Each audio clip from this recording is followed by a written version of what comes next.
I just filmed my part 2 of the whole Gabby Hanna poetry thing, and now I'm filming this one, which I've had planned for a few weeks now, and every time I go on camera to film it, I don't know, seize up. I get a little bit worried, I get stressed as I can't do the talks properly. So today we are finally going to man up and do this and talk about a guy whose name I definitely cannot pronounce. I want to say Honoré de Balzac, but that's probably wrong, so let's Google it. Honoré de Balzac. You know, every time I review some kind of messed up misogynistic crap from a book or whatever, I always get a bunch of comments half-jokingly asking, when was this written? The 1800s? And then we have a giggle and it's wonderful. But it actually kind of got me thinking, were they writing this kind of stuff in the 1800s? Or is that just a, I don't know, misconception? Yeah, no, they were. I looked it up. Interestingly, or unsurprisingly, I couldn't actually find many women writing misogynistic stuff in the 1800s. What a surprise. But I did find plenty of men with some interesting views on women and relationships and marriage.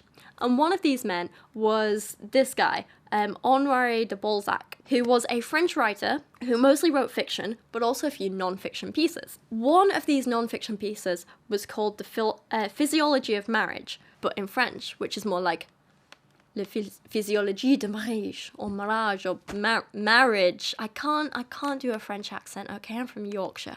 It just don't work.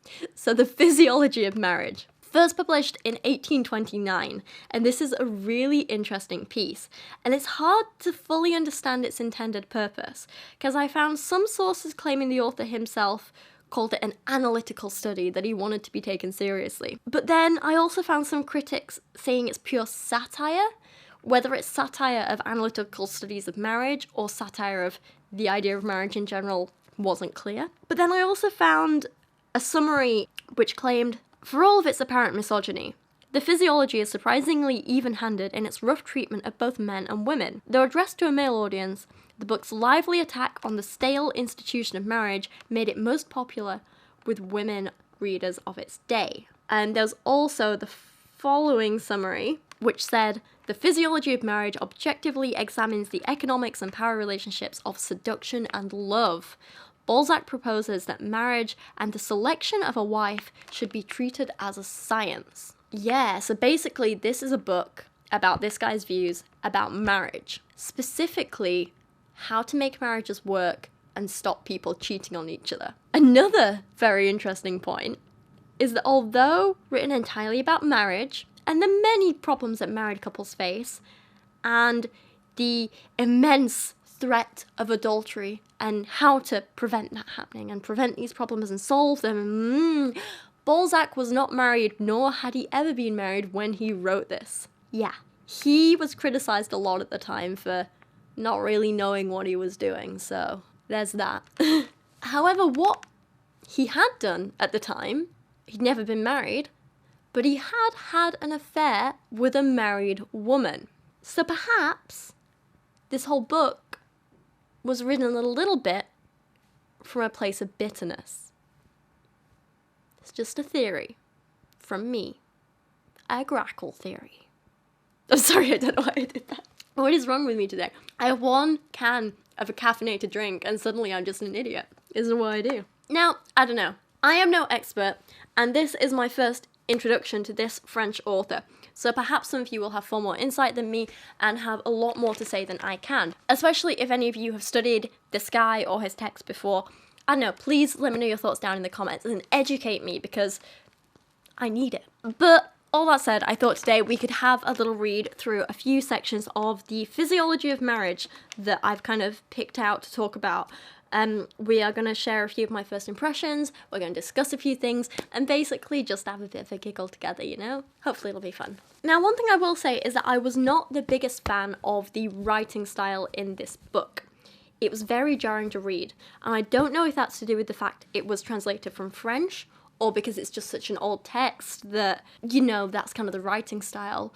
Or, on the other hand, maybe it's just because the author had a giant ego. I don't know.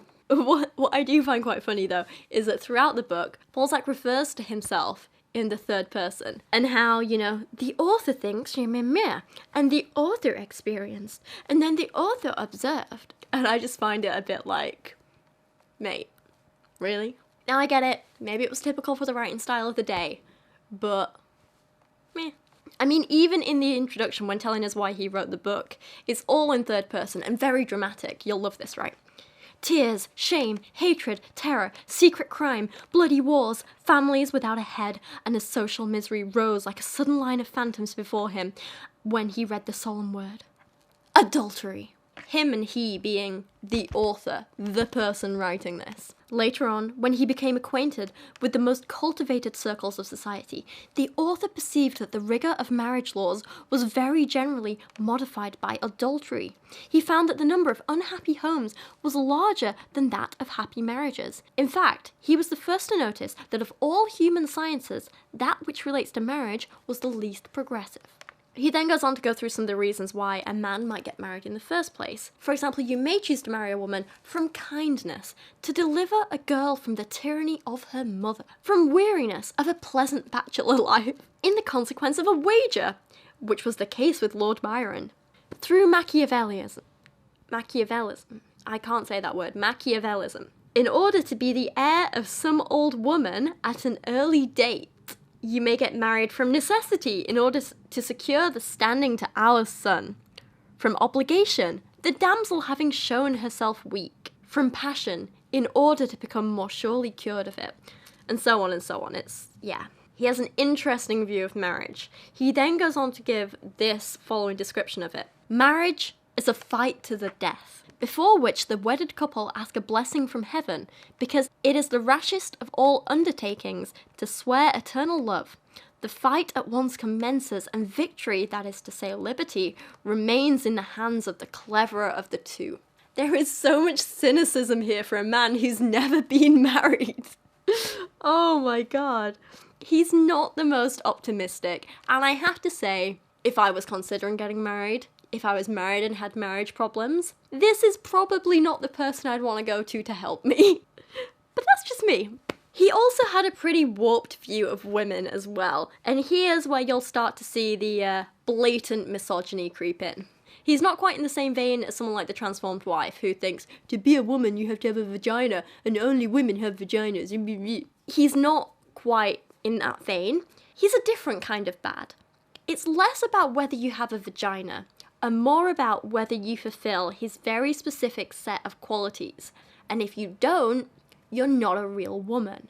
A woman is a rare variety of the human race, and her principal characteristics are due to the special care men have bestowed upon its cultivation. And of course, this is thanks to the power of money of men, obviously. She is generally recognised by the whiteness, the fineness, and softness of her skin. Nice. So now, we have racism, ageism, and, I don't know, I guess classism there, because let's be honest, working class people aren't going to have soft skin, are they? So, not just misogyny, but all three. He's really going for it here. Her taste inclines to the most spotless cleanliness. Her fingers shrink from encountering anything but objects which are soft, yielding, and scented. She loves to twine her tresses and to make them exhale the most attractive scents, to brush her rosy nails, to trim them to an almond shape, and frequently to bathe her delicate limbs. She is not satisfied to spend the night excepting on the softest down and excepting on hair-cushioned lounges. She loves best to take a horizontal position. I bet she does. Her voice has penetrating sweetness. Her movements are full of grace. She speaks with marvellous fluency. She does not apply herself to any hard work, and nevertheless, in spite of her apparent weakness, there are burdens which she can bear and move with miraculous ease. She avoids the open sunlight and wards it off by ingenious appliances. For her to walk is exhausting. Does she eat? This is a mystery.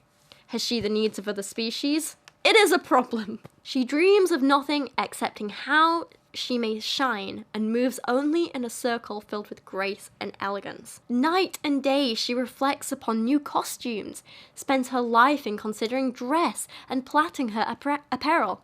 She moves about exhibiting her brightness and freshness to people she does not know, whose homage flatters her, while the desire she excites charms them, though she is indifferent to those who feel it. That's a woman, apparently. So, I mean, still sexism, but just a different flavour of it. Can't say I don't mix things up on this channel. He goes on even further, right? She dreads marriage because it ends by spoiling her figure, but she surrenders herself to it because it promises happiness. If she bears children, it is by pure chance. When they are grown up, she tries to conceal them. And then he follows it up by saying women who work and have certain characteristics that he finds unappealing aren't real women. And they don't need considering in this book because no respectable man would marry them anyway. So he goes on and saying like, blah, blah, blah, there are these people, meh, meh, meh. And if nature has decreed that they should have a coracoid process and hyoid bones and 32 vertebrae, let them remain for the physiologist classed with the orangutan. So when women don't meet his standards, when they aren't these perfect, rich, little, pretty girls who do nothing all day, we're orangutans. I mean, I am ginger right now, but that's not really the point. He goes on to say, there exist therefore in France only 6 millions of women in whom men of sentiment are now interested, have been interested, or will be interested. He then goes on to whittle this number down to about 1 million women worthy of marriage.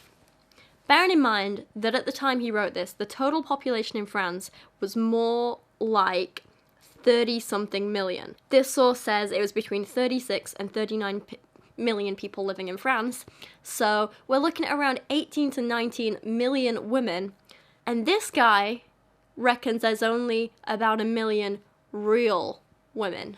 What are the rest of us then? Orangutans, sorry, you did say it, yeah.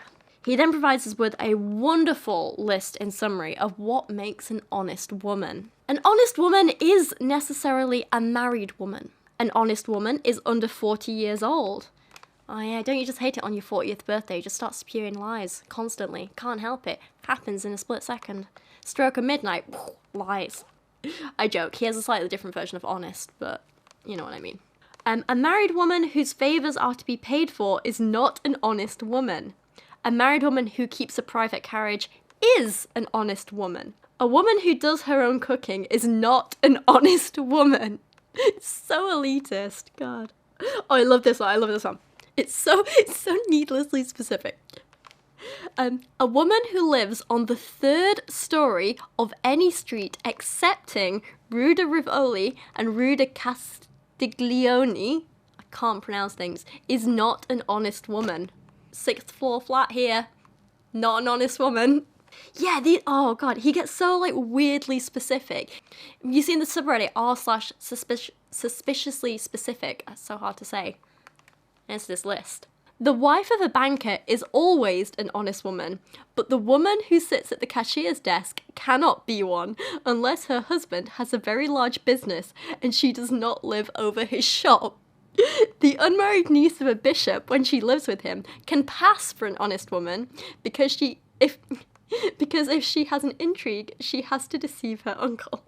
The wife of an artist is always an honest woman. Well, being an artist, he would say that, wouldn't he?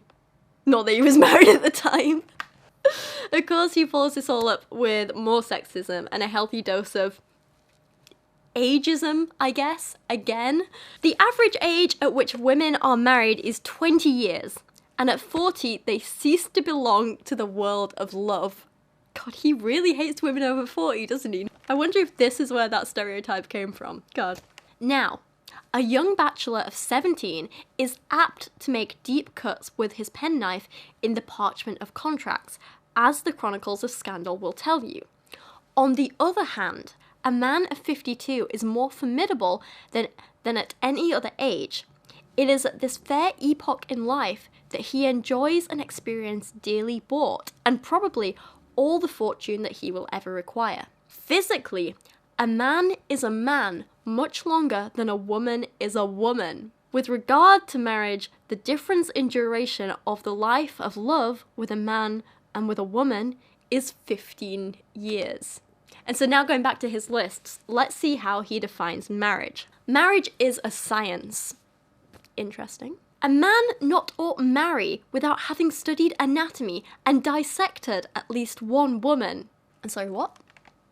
Yeah, no, turns out he's actually completely serious here. And that explains why he's not married. He just hasn't found a woman to cut up yet. A woman deprived of her free will can never have the credit of making a sacrifice. Interesting. This is like a really long list as well. We're talking like 30 odd, 40 items on it, something like that. Like it ends with stuff like, a husband ought never be the first to go to sleep and the last to awaken. The man who enters his wife's dressing room is either a philosopher or an imbecile. The married woman is a slave whom one must set upon a throne. And finally, a man must not flatter himself that he knows his wife and is making her happy unless he sees her often at his knees. He then goes on to talk about how if you want your wife to be happy and not leave you, she must remain ignorant. No education, no thinking for herself, none of that nonsense. Women must be dumb. I don't know why I'm clapping. You ought to hold in horror the education of women, for the reason so well realized in Spain that it is easier to govern a nation of idiots than a nation of scholars. A nation degraded is happy. You should therefore try to put off as long as possible the fatal moment when your wife asks you for a book. This will be easy, and then methods for putting her off. Chapter 12 of his book aims apparently to call to your attention a new method of defense by which you may reduce the will of your new wife to a condition of utter and abject submission. Now I'm starting to think this was written by the transformed wife. And of course, this makes perfect sense, and wives should be submissive, because as he says, the wife is a piece of property acquired by contract. She is part of your furniture, for possession is 9/10 of the law. Oh, that's where this comes from. In fact, the woman is not, to speak correctly, anything but an adjunct to the man. Therefore, abridge, cut, file this article as you choose. She is, in every sense, yours. Take no notice at all of her murmurs, of her cries, of her sufferings. Nature has ordained her for your use, that she may bear everything, children, griefs, blows, and pains from man. Obviously, one way to keep your wife submissive is to keep her drunk. Can I get some gin in here, please? That would be funny, except there's no one else in the flat and I'm incredibly single. Apparently your wife ought to drink water, lightly tinged with a burgundy wine, agreeable to her taste, but destitute of any tonic properties. Every other kind of wine would be bad for her. Never allow her to drink water alone. If you do, you are lost. Impetuous fluid. As soon as you press against the floodgates of the brain, how quickly do they yield to your power? The curiosity comes swimming by. So basically he's saying, if women drink too much water, they start getting thoughts in their head. They start thinking for themselves. They start being smart. So keep her always a little bit drunk by feeding her a small amount of red wine throughout the day. Oh my god. I don't know why more men don't employ this technique today, to be honest. I don't see what could go wrong. And of course, if you are worried about your wife cheating or straying in any way and keeping her drunk isn't working, you can always just impregnate her, because apparently the wife who is engaged in bringing into the world and nursing a baby has not really the time to bother with a lover. Not to speak of the fact that before and after her confinement, she cannot show herself in the world. Yeah. And with that, we are going to end this here. That was the Physiology of Marriage, a text from the early 1800s about marriage and women and life. And yeah, wasn't that fun? I have had a lot of fun filming today, so thank you for joining me. This and the poetry video have been a real giggle, and I don't know, I just really enjoy making videos at the minute.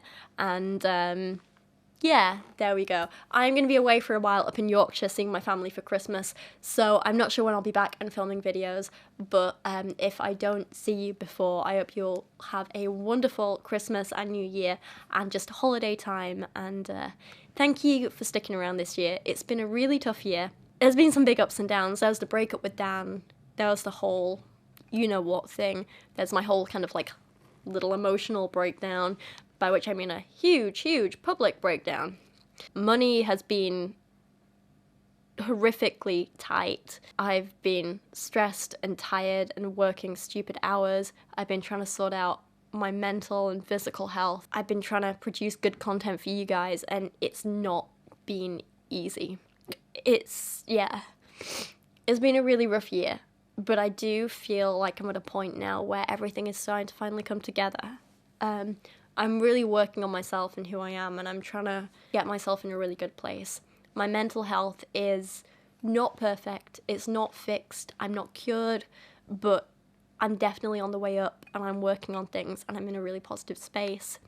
My videos, I'm really enjoying making content again, and it seems that some of you guys are enjoying it too, which makes me really happy. Mostly I love making other people happy, so to see all the positive feedback, it's amazing. The letters and stuff that you guys have been sending me, and like the little gifts and things, just, I feel so like appreciated, and I cannot tell you how much it means to me and how much I love and appreciate every single one of you for all the kind words and the stories you've shared, and just the kindness and caring that you've all shown. This year's also been incredible because I basically made a whole new second family over in Texas when I went to Faithless Forum. I got to meet people who had been my idols for years and spend time with them and get to know them, and it was wonderful, and I'm so grateful for that opportunity. As difficult as things like being a YouTuber is at times, and as much as I've struggled with my health and lots of other things, and as much as there have been times when I've wanted to just kind of give up and throw in the towel and whatever, times like today, when I'm having a proper giggle with videos like this and we're doing something fun and I'm getting that great feedback from you guys, and like when I live streamed the other night, we had like an amazing conversation, all of us, and it was lovely. Times like now just make it all worth it, and I realize that I am living my dream. I know it's not easy, and I know I'm not making a lot of money from it, and I know things are a bit of a struggle, but it's worth it because I'm happy and I feel like I'm doing something good, and I'm actually having a positive impact on people's lives, and that's everything I've ever wanted, and I couldn't do any of it without you guys. So yeah, oh god, I didn't move for this to get all emotional. It's going to be a fun video, wasn't it? Thank you for watching this video. Thank you for sticking with me this year. If you're new, thank you for joining me. If you've been around here for the last 2 years, thank you for staying here. I cannot tell you guys how much I appreciate you, and I'll see you in 2020. Bye guys.